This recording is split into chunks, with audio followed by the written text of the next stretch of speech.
রাত বাড়ছে, হাজার বছরের পুরনো রাত। দিল্লির প্রতিরক্ষা দপ্তরের একটি ঘর, অন্ধকারে টিমটিম করে জ্বলছে কেবল একটি টেবিল ল্যাম্প। ভারতের একজন উচ্চপদস্থ জেনারেল নীরবে তাকিয়ে আছেন বাংলাদেশের মানচিত্রের দিকে, যেন এক ছোট্ট দ্বীপ। তিন দিক ঘিরে ভারত, একদিকে সাগর। তার চোখে প্রশ্ন, এত ছোট একটি দেশ সত্যি কি প্রতিরোধ করতে পারে? ঠিক এমনটাই ভেবেছিল পাকিস্তান 1971 সালে। ভেবেছিল কয়েকদিনেই দখল করে ফেলবে। লারকানার সভায় ভুট্টো আর পাকিস্তানি জেনারেলরা মিলে পরিকল্পনা করেছিলেন বাংলা দখলে। ফলাফল এক অপমানজনক পরাজয়, এক ইতিহাসের দুঃস্বপ্ন। 50 বছর পর সেই একই বিভ্রমে পা রাখতে চলছে কেউ কেউ বলছে বাংলাদেশকে তো কয়েক ঘন্টাতেই দখল করা যাবে, অথচ ইতিহাস জানে এই দেশের প্রতিরক্ষা শুধু অস্ত্র নয়, এই মাটি, এই নদী, এই মানুষ সব মিলেই এক অজেয় দুর্গ।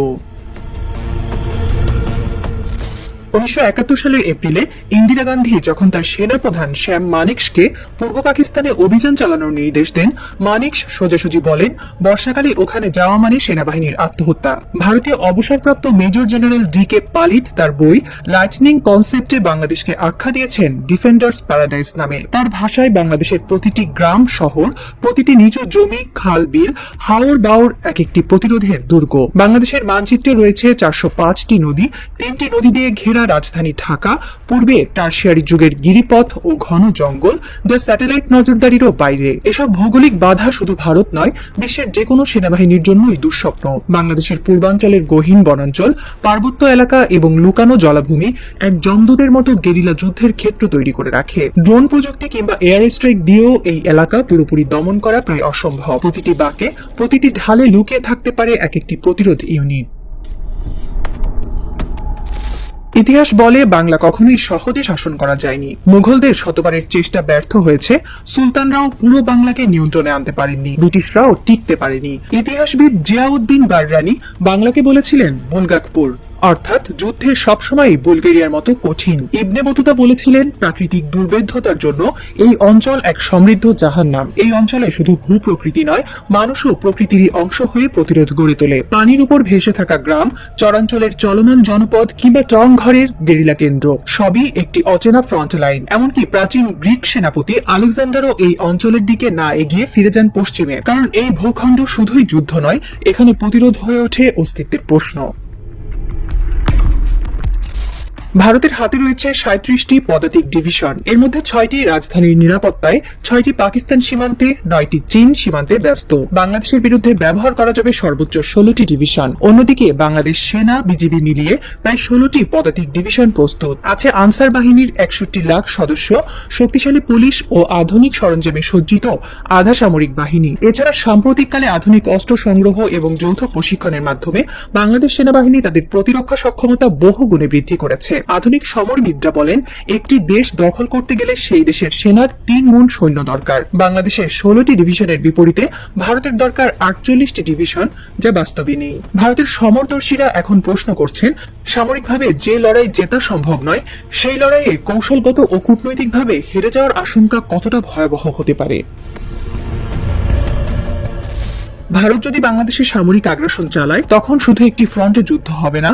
উত্তর সীমান্তে চীন, পশ্চিমে পাকিস্তান আর দক্ষিণ পূর্বে বাংলাদেশ, এই 3 দিকেই জ্বলবে যুদ্ধের আগুন। আর সবচেয়ে ভয়ঙ্কর বিষয়, ভারতীয় উপমহাদেশের ভৌগোলিক জরায়ু শিলিগুড়ি করিডর, মাত্র 22 কিলোমিটার প্রশস্ত এই চিকেন নেক যদি বিচ্ছিন্ন হয়, তবে ভারত ভেঙে যাবে 2 ভাগে। ভারতের সামরিক গোপন নথিপত্রেও শিলিগুড়িকে বলা হয় সবচেয়ে দুর্বল কৌশলগত এলাকা। এই করিডোরের দুপাশে এখন বসে আছে বাংলাদেশ ও চীন। একটিমাত্র ফায়ার মিস করলে ভারতীয় ভূখণ্ড হয়তো আর আগের মতো থাকবে না। এমনকি সেই অঞ্চল যদি বিদ্রোহ প্রবণ রাজ্যগুলোর সঙ্গে মিশে যায়, তাহলে ভারতের জন্য সেটি হবে ভূ রাজনৈতিক মৃত্যুপুরী।